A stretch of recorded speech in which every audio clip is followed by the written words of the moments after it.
I inspect semi-trucks for a living, and there are some things that so many truck drivers out there are absolutely convinced that DOT cops do that just aren't true. Now, I've heard these things roadside, and I've seen these things in my comments on social media as well, and some of this misinformation and some of these myths has been repeated in trucking for so long that people just accept a lot of them. So today, I'm going to be taking you on the other side of the inspection, on the DOT side. I'm going to be giving you 7 things truck drivers get wrong about DOT inspections, starting with some of the most common misconceptions and working our way all the way to the number 1 spot. Because the number 1 is probably one of the things that I hear that is the biggest understanding with trucking and DOT inspections of all of my time. And I'm not telling you what I think happens. I literally do this for a living. Now, obviously, enforcement procedures can vary from state to state and agency to agency. Everything I talk to you about today is going to be how we do things in our state and in our agency. I work for Vermont Highway Patrol, and again, everybody does things differently, but this is how we do things here and how many other places do them as well. Let's start off with number 7. If my truck looks good, DOT isn't going to inspect me. Not necessarily. Now, does the condition of your truck matter? Yes, absolutely. If I see an obvious equipment violation rolling down the interstate, then yeah, that's something completely different. But here's what drivers sometimes forget. A roadside inspection is not a beauty contest. You can have a gorgeous truck, a gorgeous Peterbilt, chrome everywhere, fresh paint, clean wheels, everything looks perfect. But that doesn't tell me whether your brakes are properly adjusted. It doesn't tell me what's going on underneath the truck. It doesn't tell me whether your tires meet the requirements or whether your logs are current and up to date. And it certainly does not make the vehicle exempt from inspection. And the opposite is also true.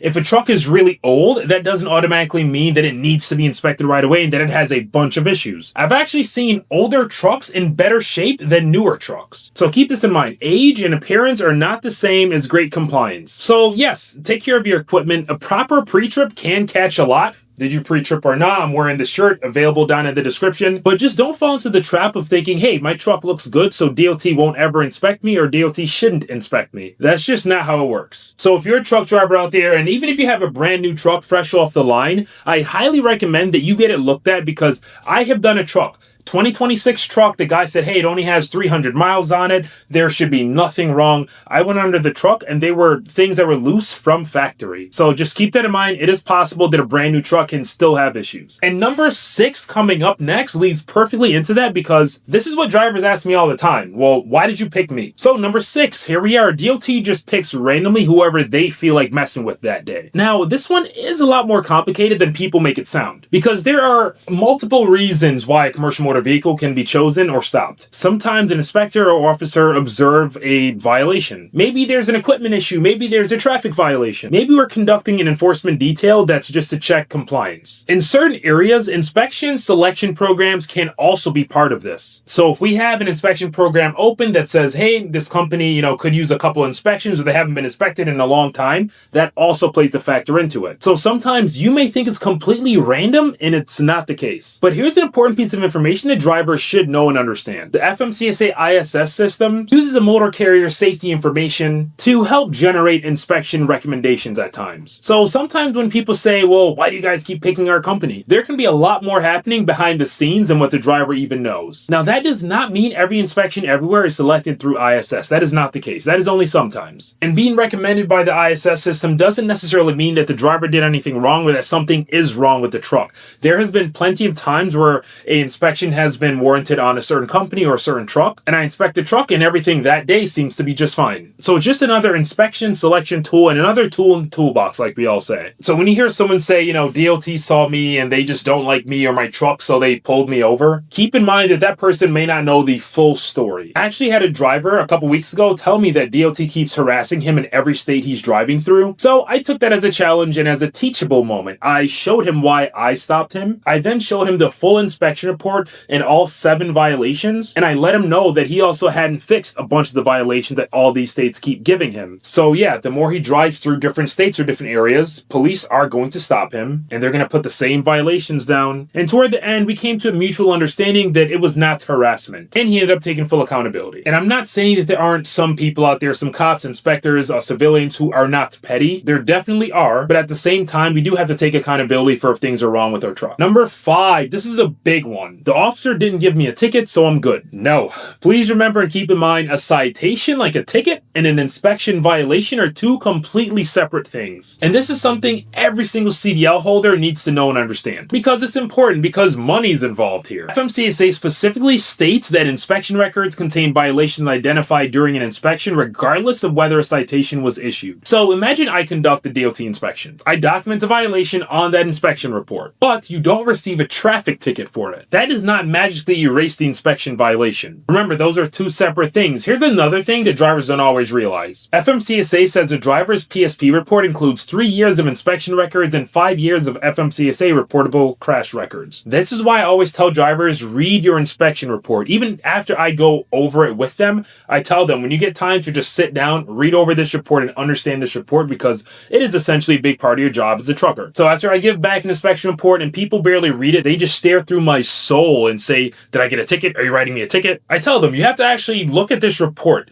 Look at what's documented, look at what it means, because the inspection itself does matter, even if you didn't get a ticket that you have to pay any fines. I inspected an owner-operator last week, and his truck was like falling apart. He had a bunch of violations, and by the end of it, he was polite, respectful, took accountability, but all he was concerned about was if I wrote him any tickets. And I'm talking, this is almost a 2-page inspection report full of like critical safety things that was wrong with his truck, and all he cared about is if he got any tickets. So that's a prime example of what we just talked about. Number 4, now this one comes up roadside constantly. Well, I got inspected last week and that officer didn't say anything about it, or that officer didn't write it down. Okay, that doesn't necessarily mean what you think. An inspection is essentially a snapshot of the vehicle and the driver at that point in time when you are observing them. Something could have changed since the last inspection. The previous inspector may have conducted a different inspection level, or they may have caught things or missed things that you have caught or you missed. We are all human. We all do the job differently. We all see things differently, and we all have different knowledge bases. People don't like to admit this, but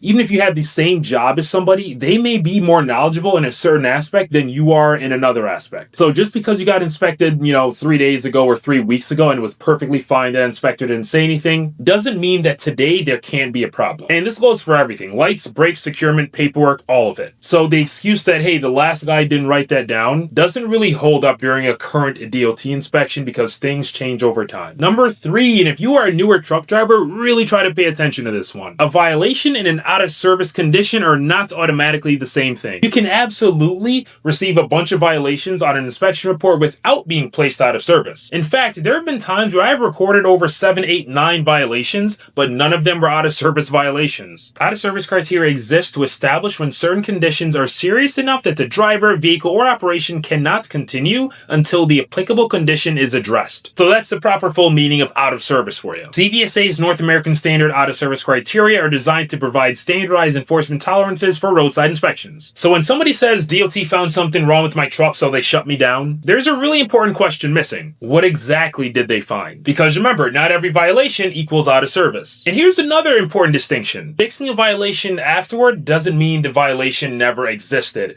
I know this is super tough for so many drivers out there to hear. But if you roll into a detail with a bunch of violations, or you get inspected and there are a bunch of violations, and you just happen to have tools to fix said violations, it's not owed to you that that inspector doesn't have to put any of that down. Legally, if it was observed that way, it can still be put down on the inspection report. Yes, someone can work with you with that, but I just want you to know this so that you don't get mixed up on the side of the road or let down. Number 2, if DOT writes it down, but I don't agree with that, or I think something may be incorrect, then there's nothing I can do about it. This is a bit of a controversial one, but I'm going to talk about it anyway. And this one might actually save you watching this video a big headache for now and in the future as well. I've seen so many drivers talk about inspection reports like if it's carved into stone. DOT wrote it, that's it, there's nothing I can do. That's not true. If you genuinely believe that inspection information is incorrect, you can always use the data queue portal. And this isn't some loophole, that's literally what the system is created for, and people use it all the time. Now, keep in mind, this isn't something that can be abused, because if you don't have sufficient evidence,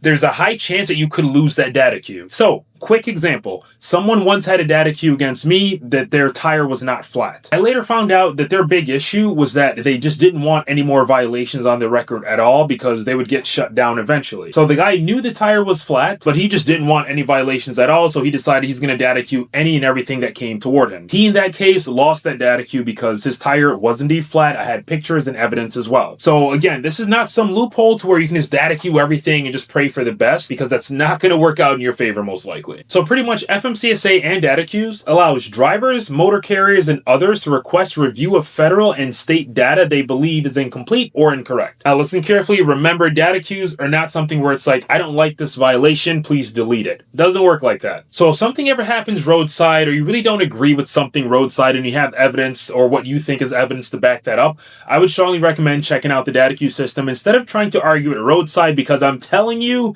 trying to argue at roadside is never going to work for you. And okay, we made it to number 1, probably one of the biggest things that I hear and see, especially online. If DOT inspects you, they're going to find something. To be frank, this is straight up wrong, incorrect, and misinformation. And we're going to talk about it. My truckers out here, people pass inspections every single day. People pass inspections with literally 0 violations every single day. I personally conducted a bunch of inspections where I didn't come across any violations at all, whether that be on a new truck or an old truck. Starting an inspection does not mean I now have to manufacture, violations to make it look good. Things don't work that way, and I would lose my job if I'm walking around doing things like that. If a violation is not there, there's nothing to write down. And I really harp on this because I mainly see this online. In person, when I can speak to someone and really explain it to them and how it goes, I don't think they would ever in their right mind say, you guys just make things up and write it down. But online, it's rampant. If I inspect a driver, I inspect the vehicle, and I don't find a single violation, that's that. I don't find a violation. Nothing goes down. They get a clean inspection report. But if I inspect a driver and a vehicle and I find violations on either the driver, the vehicle, or both,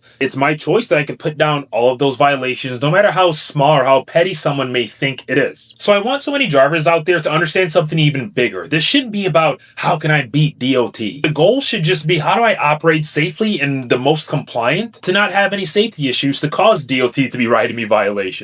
Because ultimately, that's what this whole system is built on. Whether people like to believe it or not, we do take a bunch of unsafe vehicles off the road every single day. And we also force people to repair unsafe vehicles every single day as well. So when someone has completely bald tires and flat tires along with it, and you stop them, you write them violations, you make them get brand new tires or whatnot, and they start saying things like, oh, you guys are just collecting revenue. From our side, it's like, we think some truckers or some people in the industry do have a major disconnect because, your tires are flat, your tires are bald, you need to go get that resolved because something really bad can happen. It's not me personally wanting money, so I'm writing you a violation. And for the most part, I do think the majority of truckers in the industry understand that, but the few apples scream the loudest, saying the most wild things. Commercial motor vehicles can weigh tens of thousands of pounds. They're sharing the highway with families, motorcycles, and everybody else that use it. So yes, I'm going to check brakes, I'm going to look at your tires, and I'm going to check the driver as well. But that does not mean that I'm standing there thinking, well, if I haven't found any violations on this inspection,